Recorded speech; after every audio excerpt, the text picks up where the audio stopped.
the United Kingdom, where a protester who threw eggs at King Charles has now been banned from carrying eggs in public as a condition of his bail.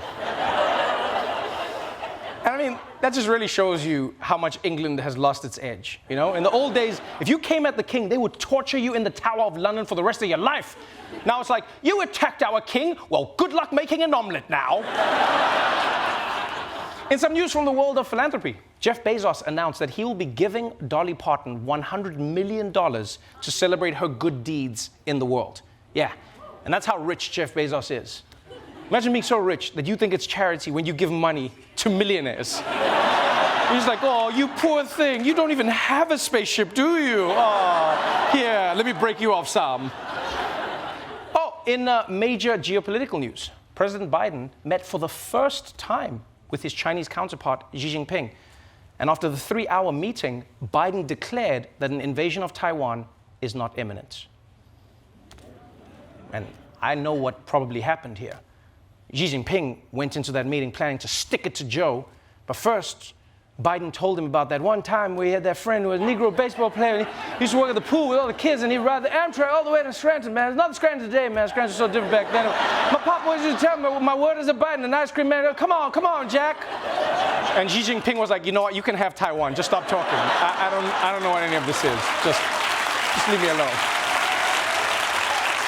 All right, but let's move on to some of the biggest stories of the day, starting with the midterms. That magical time of the year when the most exciting thing on TV is Steve Kornacki doing math.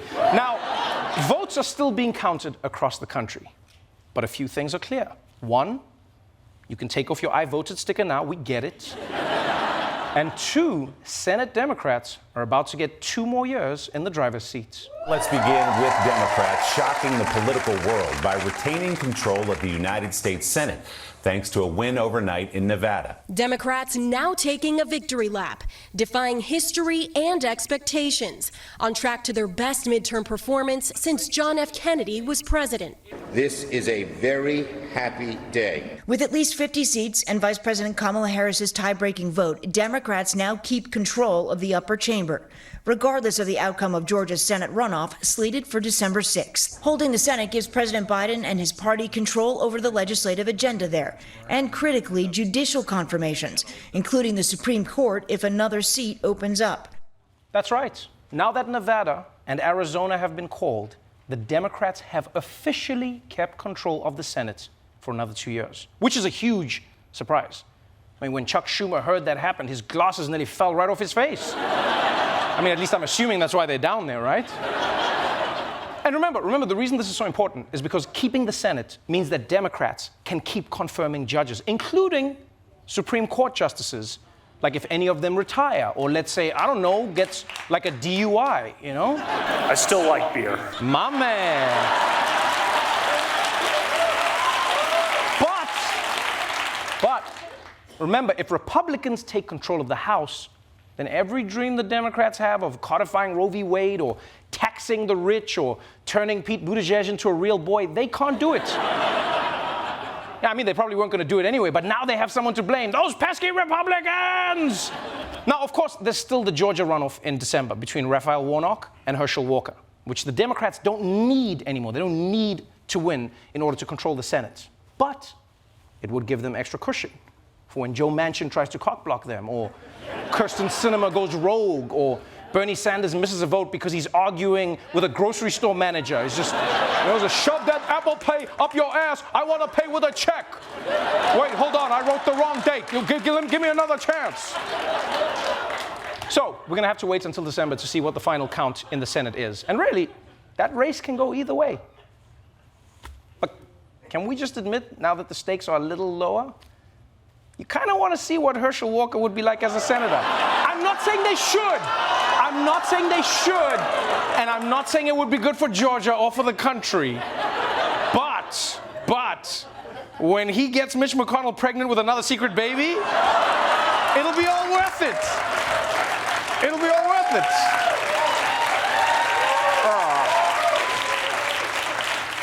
He sent me a card and $500. But while the Democrats are celebrating their success in the midterms, Republicans are being forced to look ahead to 2024. And the question of who will take on the animated corpse of Joe Biden for the presidency. So obviously, all eyes on Donald Trump, because he's the person who has promised a big announcement from Mar-a-Lago tomorrow. Yeah, and no one knows what the big announcement could be. It could just be that he successfully walked down a ramp, or that he finally memorized all the words to the McDonald's Big Mac song, but everyone is expecting that it's going to be his entry into the presidential race. No. Yeah. And there are a lot of reasons people think that Trump is going to run again, right? They think he wants to avoid an indictment. They think he thinks he's already won last time. It could be the fact that he has a Cinemax movie in the White House DVR that he wants to finish watching. Will Emmanuel get back from space? I don't know. But the biggest hint that he's running again is that he spent a lot of time recently making fun of other Republicans who might think of running. Right? You remember, he called Ron DeSantis Ron DeSanctimonious. He mocked Mike Pence's polling numbers. And then last week, he found something to say about a new target, Virginia Governor Glenn Youngkin. On Friday, the former president posted on his social media platform, Truth Social, that Youngkin's last name, quote, sounds Chinese. The post read, in part, Youngkin. Now that's an interesting take. Sounds Chinese, doesn't it?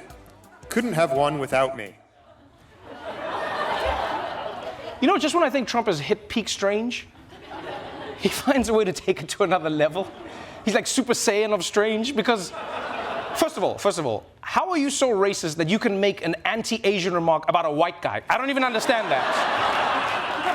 And secondly, how are you so weird that you can surprise yourself in your own texts? He's the one typing, then he's like, now that's an interesting thing. You wrote it. Are you guys seeing what just happened? You typed it. Like, who are you? How does your brain work? The only explanation that makes sense in my head is that he typed the guy's name in, and then it autocorrected to Youngkin, and now Trump is having a conversation with his autocorrect like, wow, I never thought of it that way, keyboard. You should be my running mate. So smart, so strong, so clever.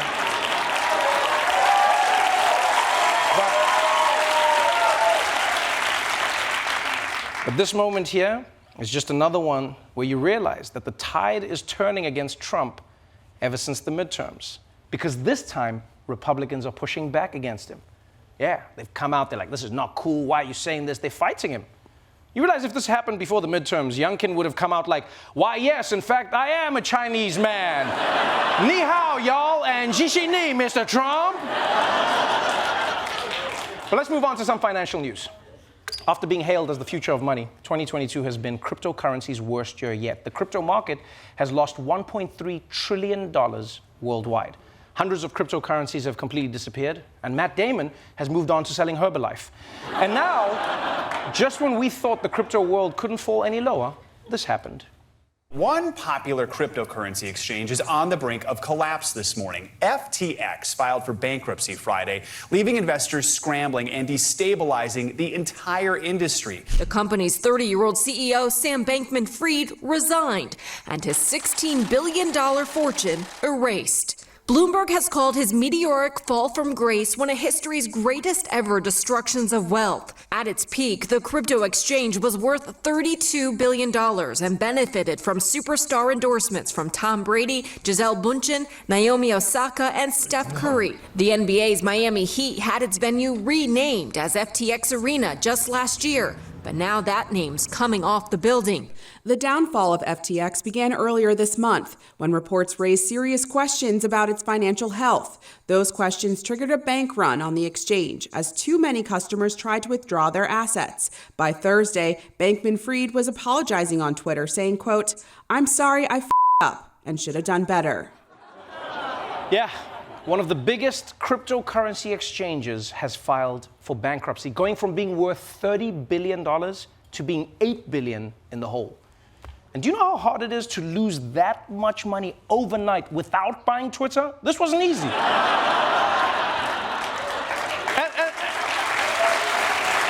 look,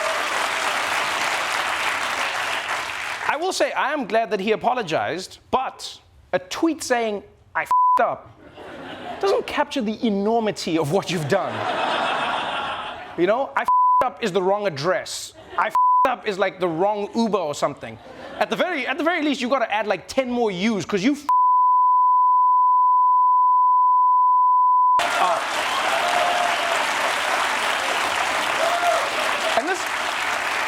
This crypto collapse is sending shockwaves everywhere, from people losing billions of dollars to the Miami Heat being forced to change the name of their arena, right? Now that FTX is broke. You saw that. And I'll be honest with you, I feel like this one is on the Heat.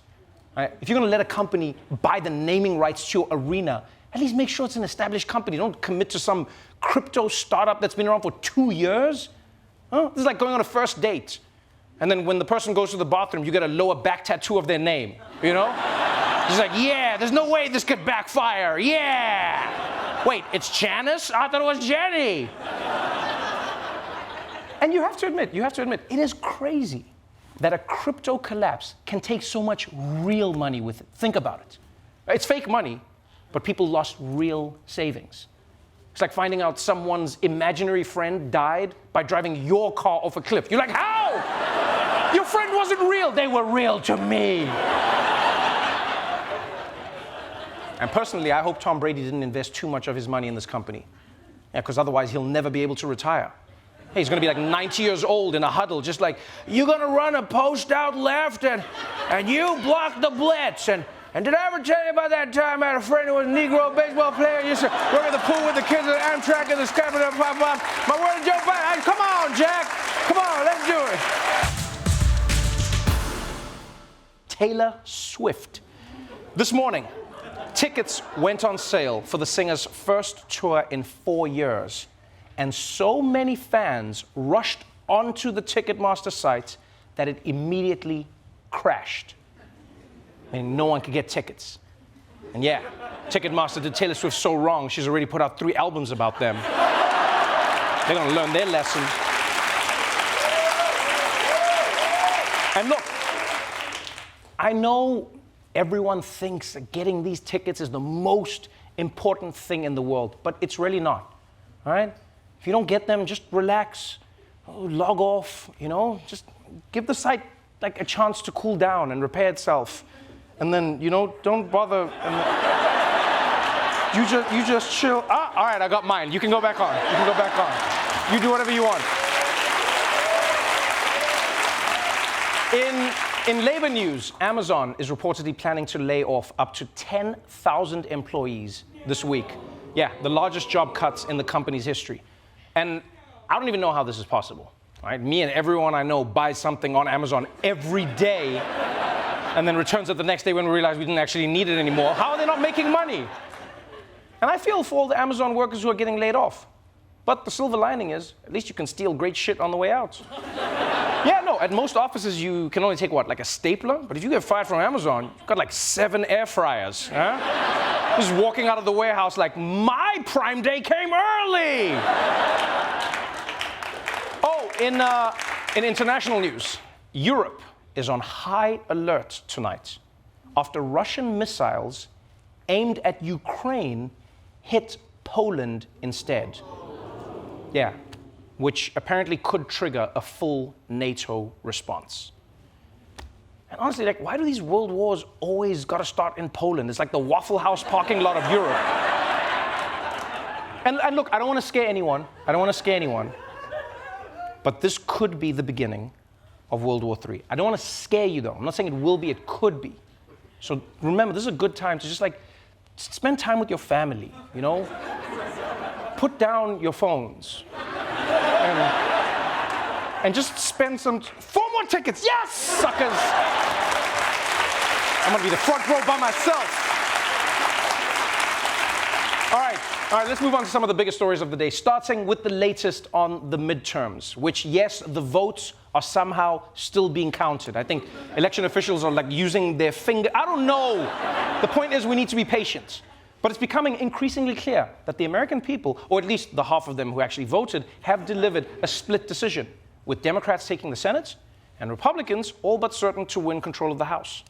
Which means that in order for America to succeed, Democrats and Republicans will have to work together. So America will not succeed. And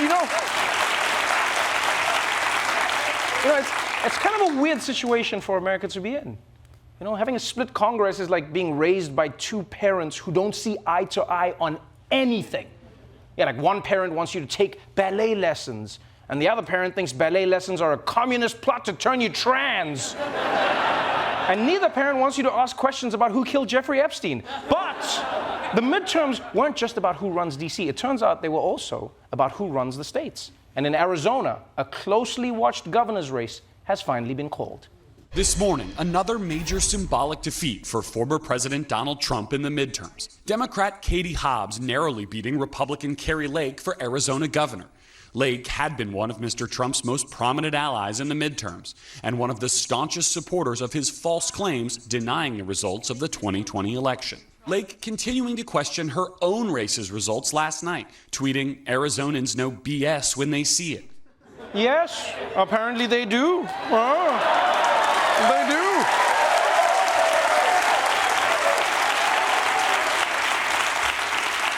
But I guess in the least surprising plot twist ever, a woman who ran on a platform of denying election results is now denying her election results. And in a way, I bet she's relieved that she lost.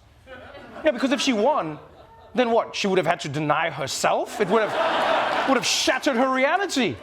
It would be like TLC meeting a scrub and liking him. What? It turns out a scrub is a guy who can get love from me? What? Well, you know what? I'm gonna go chase some waterfalls. Anyway, this is a lot for Kari Lake. So please, let's give her some space as she goes through the 5 stages of Republican grief.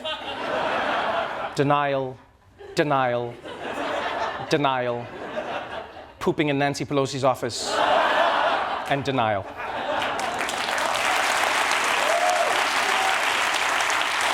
But remember, the reason this result has big implications is because with Kari Lake's loss, every election denier running for governor or secretary of state in a swing state has now lost their races, which is huge for democracy. It's a huge victory. You know? This is just like in those horror films where they kill the monster and then he never comes back again. You did it, Democrats! Now leave the knife on the counter and go take a sexy shower upstairs. Yeah. But enough about the midterms, enough about that. The campaign is over and it's time for the parties to govern. I'm shitting you, this is not gonna happen. It's actually time for the parties to campaign for the next election. I don't know why, but America loves campaigning. It's like you campaign to campaign, campaign to campaign. It never ends. It's like seeing someone who's only interested in foreplay. You like that? You ready? Yeah, well, let's put your clothes back on and start again. Oh, yeah? Oh, yeah, what's your name? Oh, yeah, let's do that again. Anyway, as everyone prepares themselves for what the 2024 race will be like with Trump, there's one part that'll be different this time. And that is one of Trump's biggest ass lickers is going to be leaving his ass very dry. Nearly 2 years after a mob of Donald Trump's supporters attacked the Capitol, disrupting the transfer of power and chanting "Hang Mike Pence," Trump's once loyal vice president is finally telling his story about what happened that day. The president's words were reckless, and his actions were reckless. The president's words that day at the rally endangered me and my family and everyone at the Capitol building. Given all that you witnessed in the Capitol on that day, this is a pretty straightforward question, a yes or a no. Do you believe that Donald Trump should ever be president again? David, I think that's up to the American people. But I think we'll have better choices in the future. Hell yeah! Good for Mike Pence, telling Donald Trump, you almost got me and my family killed, which is why I'm now prepared to say that it's possible there are better alternatives to you in the next election, although that decision will be up to the American people. You tell him, Mike Pence. Ooh, you tell him. Woo. For real though, man, it's a simple question. Do you support Trump or not? I can't believe Mike Pence is the one leaving us hanging. And I know why he's doing this, right? I know why he's doing it. He doesn't want to go too hard against Trump because he's still hoping to win over Trump's voters if he runs for president, which is so delusional. Trump's people were the ones who wanted to kill him. The only reason they would elect him president is so that they know for sure where he lived. Why would they vote for you? And even if that strategy works, it still makes him a punk-ass bitch. It does. I'm sorry, but this is not the type of man you want leading the United States, right? Well, you can't even say the thing out loud. If Pence was president, forget China. Canada would be invading. Yeah. Just be like, oh, sorry, we're gonna take Oregon, eh? Oh, it just seems so easy. Sorry, eh? But let's move on to some international news right now. If you're going through a breakup, your friends might be telling you that there are lots of people out there, and they're right. In fact, they're more right today than ever before. The UN says that there'll be a new milestone in human development as the world population is expected to hit 8 billion today. The agency adds that this unprecedented growth is due to improvements in public health, medicine, and high levels of fertility in some countries. This is staggering when you consider that 100 years ago, according to the UN, the global population was 2 billion or under. Now it's 8 billion. Hell yeah, 8 billion people, everybody. 8 billion people on Earth. I didn't need the UN to tell me this. I could already tell there were 8 billion people because every single one of them was ahead of me for Taylor Swift tickets in line.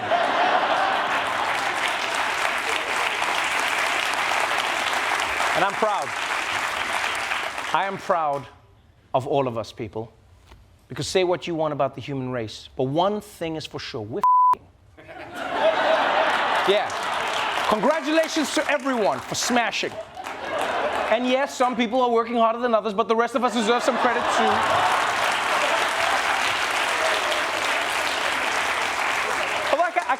I kind of wish that the UN didn't even announce this, you know, because it feels like bragging, you know? Yeah, like I feel like COVID is going to see that we hit a new population milestone and be like, well, I saw them hit 8 billion, and I took that personal. I saw that. And I was like, I might come back. And by the way, I get now why the United Nations never actually does anything. Yeah, people are like, can you maybe stop the war in Ukraine? And they're like, sorry, we're kind of busy. 7 billion, 200 million in one, 7 billion, 200 million in two, 7 billion. And a lot of people are worried that 8 billion people is too much and that we need some way to control overpopulation. Although I find it interesting that those people never think of themselves as part of the problem. Yeah, there's always people who are like, Earth is too crowded, we gotta get rid of some of these people. You're like, how about you? Your people? No, not me, I meant like China or something. Come on, what are you talking about? And honestly, I don't think it's a problem. Yeah, I think it's a myth. I think we can handle the Earth's population if we just do a better job of distributing its resources, right? But if we are going to reduce the population, I think the smartest way to do it is just to get rid of identical twins. No, because it's a waste. It's a complete waste, right? We already have one of you. Yeah, it's like having 2 copies of the same picture on your phone. Just delete one, easy. And please, wait, don't twist my words. Don't get it twisted. I don't want to hear identical twins being like, oh, Trevor, are you saying you're gonna kill my brother? No, I'm not saying that. I'm saying you have to.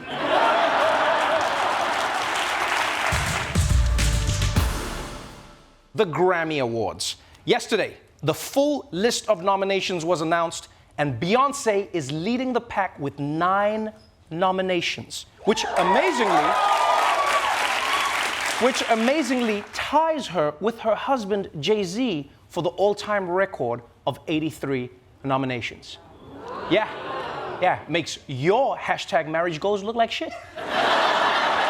Oh, and congratulations to Amanda Gorman, the poet who got her first nomination for Best Spoken Word Album. That's pretty amazing. Congratulations to her. And to Joe Biden, who got a nomination for Best We Think Those Are Words Album. Well done, sir, well done. In tech news, Elon Musk is continuing his makeover of Twitter by telling employees that from now on, the work environment will be, quote, extremely hardcore. Yeah, and they should prepare themselves. But if anyone insults him, he'll call his mommy and fire them. That's not hardcore, it's just mean. And by the way, I don't know if he can afford to fire any more employees. He's already fired half of the company. Pretty soon, Elon Musk is going to be the only one working at Twitter. We're going to be sitting there like, why haven't my tweets updated for like 20 minutes? And Elon will be like, sorry, I was taking a shit. It was so hardcore. All right, where was I? Oh, in international news, NATO has announced that the stray missiles that hit Poland yesterday were not fired by Russia after all, as was reported. Yeah, they were actually Ukrainian missiles being launched against Russian attackers. So the good news is that NATO doesn't have to go to war against Russia. The bad news is it now has to go against Ukraine. Yeah. Rules are rules. The rules are rules. I'm just glad it wasn't what we thought it was. And Poland is like, we still got bombed. All right, let's move on to the big story of the day. As you know, America's midterm election was just 1 week ago. The votes in many districts are still being counted. The runoff for Georgia's Senate seat is still 3 weeks away. And Wolf Blitzer is still waking up in the middle of the night shouting, key race alert, key race alert. My point is the 2022 midterms are not over, which means now is the perfect time to start covering the 2024 election.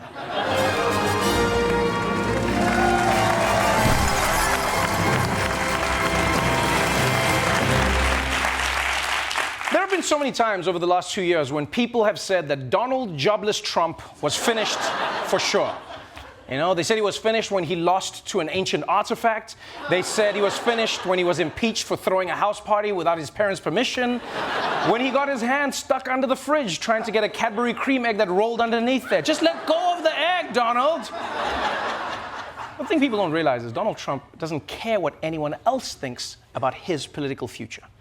And you saw that last night because he swapped out the buffet table at Mar-a-Lago for American flags and made a big announcement. On stage at his South Florida estate, Donald Trump announcing the White House run he's hinted at ever since his 2020 election defeat. In order to make America great and glorious again, I am tonight announcing my candidacy for President of the United States. The former president impeached twice, including for his role in the January 6th insurrection, placing himself at the head of a movement to take power back for his supporters. This is our country, our government. Now at the center of multiple investigations, Mr. Trump said a weaponized justice system is the greatest threat to the U.S. We must conduct a top-to-bottom overhaul to clean out the festering rot and corruption of Washington, D.C. And I'm a victim, I will tell you. I'm a victim. That's right, folks. I'm the biggest victim of all. Every time I do something illegal, they come after me. I've done 30 illegal things. They've come after me at least 20 times. It's so unfair, so unfair. You know, as ridiculous as this is, I'm actually glad he's being honest about why he's running. He's running for the same reason every shirtless guy on Cops runs. The popo is chasing him. He said it. But this is what Trump does. He's always the victim. The poor billionaire who only owns 15 golf courses and got to run the world's most powerful country for 4 years. Oh, woe is me. Oh. If Trump was a prince in a fairy tale, the movie would suck and the princess would never get saved. You know? Yeah, the dwarves would be like, please, we need you to save Snow White. And he's like, who's gonna save me? Do you know how many scares are in my castle? I'm so tired. Do you know how hard it is to pick from the lavish banquet my servants prepare for me? They'd be like, but she's poisoned to eternal sleep. He'd be like, I wish I could sleep. You know how hard it is to get comfortable in a bed of coins? So hard. But that's right. Trump is getting the old team back together for one more run at the White House. And of course, I say that metaphorically since most of the old team is in jail. The point is, though, he's officially in the race. And you have to admit, this is an interesting way to kick off your presidential campaign. Vote for me, I'm a whiny piss baby. Because that's what most of his speech was about. And apparently, he's not the only victim. No, according to the Donald, running America into the ground was also very hard on his family. And it hasn't been a joyride for our great First Lady either. I go home and she says, you look angry and upset. I say, just leave me alone, Hasn't been the easiest thing. In fact, my one boy, stand up, Eric. I think he got more subpoenas than any man in the history of our country. So unfair. Al Capone, you all heard of the great gangster? Al Capone got far less. Billy the Kid got almost none. Jesse James, no. Eric Trump got more subpoenas. He's a PhD in subpoenas. They come from Congress. Yeah, that's right. No one suffered more from the Trump presidency than the Trump family. Yeah, while the rest of you were living it up in your border cages and enjoying an endless buffet of COVID, Eric Trump was being asked to answer some questions. What a hard life. And look, to be fair, I will admit that Eric has gotten more subpoenas than gunslingers like Billy the Kid and Jesse James. You know, and those guys in the Wild West, well, they got a lot of subpoenas. You know, we've all seen the movies.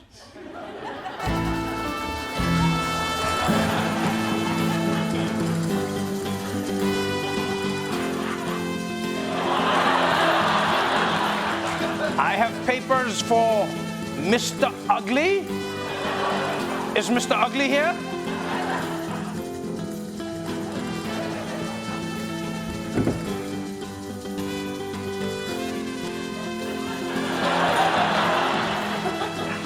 You know what, you guys look busy. I'll come back later, yeah?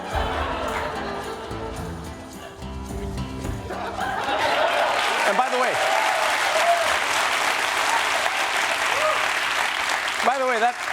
that story that he told, that Trump told about him and Melania, was anyone else as surprised as I was to hear it was Trump telling Melania to leave him alone? Yeah, Melania was probably like, oh no, anything but that. Oh, I'll give you some space. How about forever? Now, you might be thinking, this speech probably sucked, right? Because you're not a fan of Donald Trump. But it turns out even the people who were there to see him didn't exactly want to stay. Trump displayed a fraction of his 2016 energy. The speech ran twice as long as scheduled and for long stretches left his crowd restless and silent. This was a teleprompter Trump, low energy, very, very unusual. He started to get bored and started to ad-lib, and it just turned into a rambling mess, in my opinion. Candidly, he was quite subdued. Low energy. I thought the speech tonight was lame. I thought the crowd was lame. Reporters inside the ballroom at Mar-a-Lago noticed a handful of Trump supporters attempting to leave before Trump was done speaking, but security won't let them. Oh, damn. Say what you will about Trump, but the man takes his border security seriously. Nobody's getting out. We're going to build a wall, keep them in. But for real though, you know a club is shitty when you need a bouncer to keep people in. That's when you know things are not going well. And I actually feel bad for the crowd. They were probably scared as hell. They're like, oh no, we're trapped in here. Trump has us locked up. He's locked us up. He's locked us up. And you know, Trump aside, I will say, it is a little strange. I'll be honest, I think it is a little strange that so many people in the news media were fixated on how boring this speech was. Like, who cares? You know? For years, they were like, this is not normal. And now they're like, this is too normal. Say something about the Mexicans. We need ratings, Donald. Now, despite Trump's triumphant return, the word on the street is that he might not have the support that he needs to win. Yeah, apparently Republican elites are clamoring for Ron DeSantis. All right, major Republican donors have announced that they won't back Trump this time. Even Ivanka released a statement saying she doesn't want to be a part of the campaign. Instead, she wants to focus on her family, which, of course, I understand. I mean, she's got that adorable little boy at home. And I think she has kids, you know? So yeah, a lot of major players in the Republican world are not thrilled that Donald Trump is running again. Although apparently, many Democrats are happy. Yeah, including people like Bernie Sanders, who said Trump running may be a horror show for the country, but I gotta say that as a politician who wants to see that no Republican is elected to the White House in 2024, from that perspective, his candidacy is probably a good thing. And yeah, you know, Bernie's probably right. Democrats should be praying for Donald Trump to win the nomination so that they can easily crush him in the general election. Yeah, that kind of thinking has never horribly backfired. Just ask President Hillary Clinton, what could go wrong?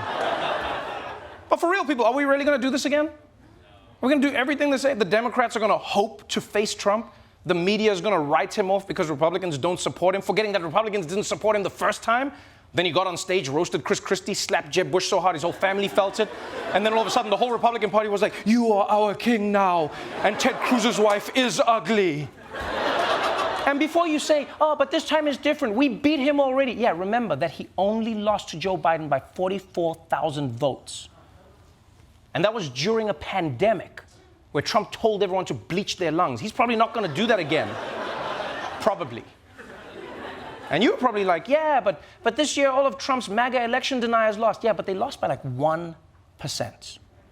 1%. Those are not around and find out margins, people. Those are the kind of margins where if anything is a little bit different next time, Trump could win those states. Gas prices could be higher. The economy could be worse. Joe Biden could keep getting older. Anything is possible. But no, I guess everyone's going to act out the same roles as 2016. The Democrats are going to hope he wins. Republicans aren't going to stand up to him until it's too late. And the news will give him live coverage for every single word that he utters. I just pooped again. Breaking news. But I'll tell you what, if we're all going to do the same things again, just let me know now. Because this time I'll be prepared. I'll go visit all the shithole countries before the borders are closed. I'll invest in tiki torches, and best believe I'm going to stock up on a shit ton of toilet paper because I'm not using my socks again. You hear me? That is not happening again. The moon, aka ashy Earth. The last time humans set foot on it was 1972, but now we might finally be getting a sequel. NASA going back to the moon for the first time in 5 decades, launching the most powerful rocket in the world into space, kicking off its high-stakes Artemis 1 mission. This is a test flight with test dummies. But if this succeeds, astronauts could do the same in 2 years. And NASA says that this really opens the door to a whole new world of space exploration. The long-term goal here is to set up a base on the moon where people can actually live. Yes, unlike crypto, we are actually going to the moon. And before you haters start saying, oh, do we really need to go back to the moon? Yes, we do. Of course we do. Buzz Aldrin left his keys up there. The dude's been locked out of his house for 53 years. And I was thinking, wouldn't it be funny if when we got back up there, we find out that the original astronauts did a bunch of crazy shit that they didn't tell us about? Like the new astronauts step out and there's a bunch of moon babies that look like Neil Armstrong. It's just like, Daddy, you're finally back from your trip to get cigarettes. It's like, wait, why are you still babies? Now, as much as I love space travel, and I really do, my one issue with NASA is, why do they keep using Greek names, huh? This program is Artemis. The old one was Apollo. Why doesn't NASA update things, Name rockets after today's mythical heroes. Everyone, we're sending Artemis to the moon. Boring. Everyone, we're sending John Wick to the moon. Oh, yeah! Shit's about to go down. Pew, pew, pew, pew, pew. Now, if we had more time, we could talk about whether humans should be going anywhere in the universe, given the fact that we can't even get COVID under control down here. Because if we're not careful, we might turn into the conquistadors of the solar system, right? Just be like, is there life on Mars? There was. But we don't have time to talk about life forms in space because there are some new life forms coming to Congress. House Speaker Nancy Pelosi just said that she will not seek a leadership position in the new Congress. Her announcement comes after Republicans won control of the House of Representatives in the midterm elections. With great confidence in our caucus, I will not seek re-election to Democratic leadership in the next Congress. Yes, that's right. It is a new era in Congress. Nancy Pelosi is stepping down, and Republicans have officially won control of the House. And this time they did it without shitting on the floor. That's growth. That is growth.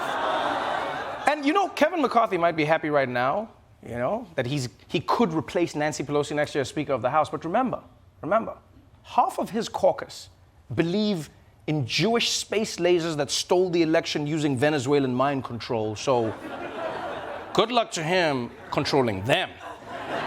Yeah, he's going to be trying to get more tax cuts for corporations. Meanwhile, they'll be like, boo! We want to subpoena Hunter Biden's penis! Bring it here! Put that penis under oath! And Republicans are finally going to learn that being in charge brings its own sets of promises, You've got to deliver. You have to deliver on your campaign promises. That's a challenge. And what was the number one issue that they campaigned on? Joe Biden. And now that they won, voters will be expecting them to Joe Biden. They have to do it. They have to go through the steps. They said it, not me. Yeah, they're gonna have to pass a bill to ask him out. They're gonna have to agree, on the restaurant to take him out to. And then when they take him home, they're gonna have to listen to his stories before he lets them smash. They're gonna see the people. Did I ever tell you about the time I was hitting about the pool, man? It was a great time as a Negro. Yeah, good luck keeping a heart on through that, Republicans. Now, if we had more time, we could talk more about all the news coming out of America's politics. For instance, we could talk about the Senate moving closer to protecting gay marriage, finally. Or we could talk about Karen Bass becoming LA's first female mayor. Or we could talk about whether the next Speaker of the House will be able to beat Nancy Pelosi's high score on the stock market. But we don't have the time for that. Because there's one man who, God forbid, might be joining these people in the Capitol. And boy, is he going to be bringing the greatest hits. I was watching this movie called Freak Night, or some type of night, but it was about vampires. But I'm going to tell you something that I found out. A werewolf can kill a vampire. Did you know that? I never knew that, so I didn't want to be a vampire anymore. I wanted to be a werewolf. So I'm watching my TV. These kids watching their TV. The guy jumped in front of him with this holy water, threw it on the vampire's forehead. He covered his eye. Then he took his hand away. He started laughing. Don't work. He took the cross, he put it on the vampire's forehead. And the vampire didn't even do anything. He said, that don't work. And that's the way it is in our life. It doesn't work unless you got faith. You got to have faith in this country. You got to have faith in the elected officials. And right now, that's the reason I'm here. Step aside, Gettysburg Address. America has the new greatest speech of all time. Because you tell me the last time you heard a speech about vampires, werewolves, faith, politics, and garlic, huh? And I don't know if Hershel Walker should be a U.S. Senator, but he should definitely be elected as America's official movie reviewer. Did you hear that? I want to watch that movie. I don't even know what it was. He should do this for every movie. Y'all seen The Little Mermaid? This woman was a fish, but then her boyfriend threw a fork in the ocean. And because of an octopus, she lost her voice. And we need a new voice in Washington. And now that Little Mermaid is black. Before we go, I just wanted to remind you, please consider donating to Forgotten Harvest. They collect food surpluses from grocery stores, markets, restaurants, and caterers, and they deliver it free of charge to emergency food providers in the Metro Detroit area. So if you can support them in their work, then please donate at the link below.